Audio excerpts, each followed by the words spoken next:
Hey everyone, and welcome back to the Biochem 4024 SI Program YouTube channel. Today we're going to continue our World Wide Web of Metabolism series and talk about cholesterol synthesis and ketone metabolism. Let's start with cholesterol. Remember that cholesterol is identified by its steroid structure, with 3 6-membered rings and 1 5-membered ring. It can be converted into vitamin D, steroid hormones, bile acids, and more. So starting with our cholesterol synthesis, we're going to start with 2 acetyl-CoA molecules. These are going to combine together using the enzyme thiolase. We're going to form acetyl-acyl-CoA. Now, once we've formed acetyl-acyl-CoA, we're going to add yet another acetyl-CoA to form HMG-CoA. We're going to use the enzyme HMG-CoA synthase. So let's take a look here and remember that we've added 3 acetyl-CoA molecules thus far. These steps will be shown again because they are also the same precursor steps to our ketone body synthesis. Except here's where a path is going to differ. We're going to now use our HMG-CoA reductase to form mevalonate, consuming 2 NADPH in this reaction. Notice where we might get our NADPH from.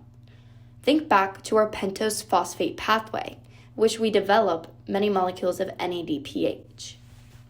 Here's where our reaction is going to start to feel a bit redundant. We're going to add on 3 phosphate groups in 3 different reactions. So here we can see that forming cholesterol is going to be an energy-intensive process.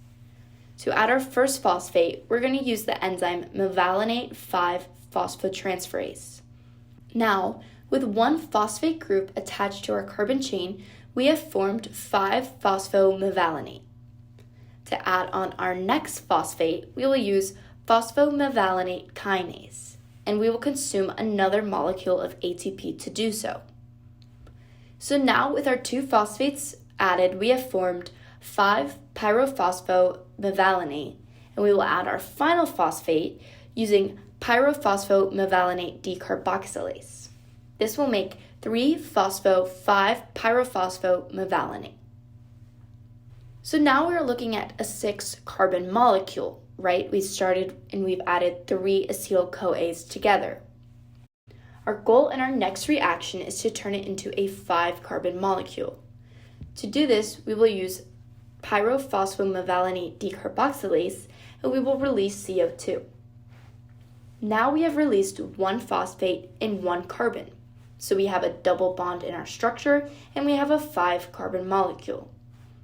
We are going to form isopentyl pyrophosphate, which can convert to the isomer dimethylallyl pyrophosphate. Now we're going to combine our 2 5-carbon isomers to yield a 10-carbon molecule. We'll use prenyl transferase and yield geranyl pyrophosphate.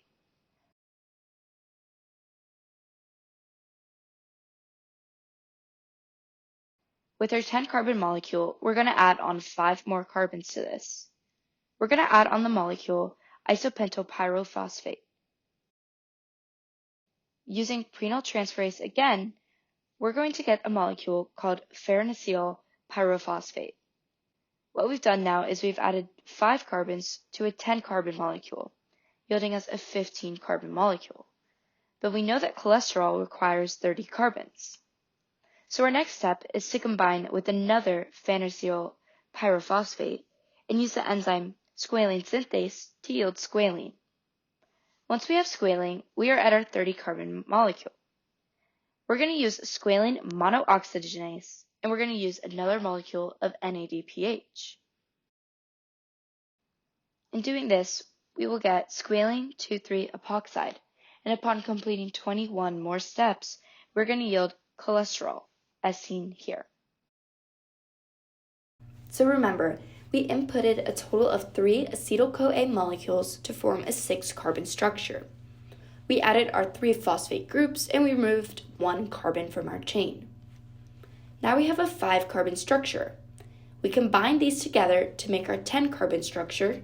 We added 5 more carbons, and with our 15-carbon structure, we combine these together, and now we have our 30-carbon molecule.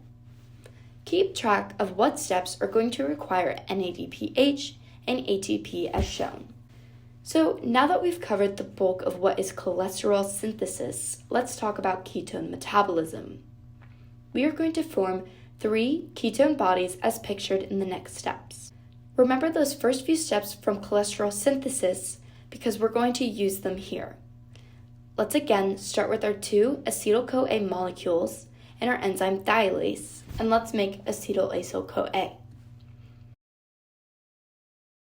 Now we're going to take another acetyl-CoA molecule and we're going to form HMG-CoA with HMG-CoA synthase.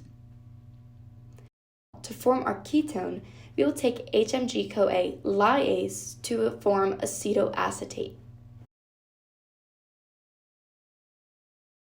Now that we've made acetoacetate, we can form 2 products, acetate and beta-hydroxybutyrate. Beta-hydroxybutyrate and acetoacetate will be transported through our bodies, and acetate will be exhaled in our breath. So we all know about the keto diet. Why would anyone be influenced to go on this? Well, this involves the formation of ketone bodies, and this diet is a strict no-carbohydrate diet. Without carbohydrates, our bodies are not going to receive any glucose, so we're not going to undergo the process of glycolysis. Without glycolysis, we won't generate any pyruvate, and without any pyruvate, we won't be able to participate in the Krebs cycle. So what does this mean? Our bodies are going to have no energy source anymore. So we engage in beta oxidation and we break down our fat in our bodies. The acetyl-CoA generated from this beta oxidation can either enter the citric acid cycle or it can be made into ketone bodies as shown. We hope you enjoyed this video, and as usual, we'll see you in the next one.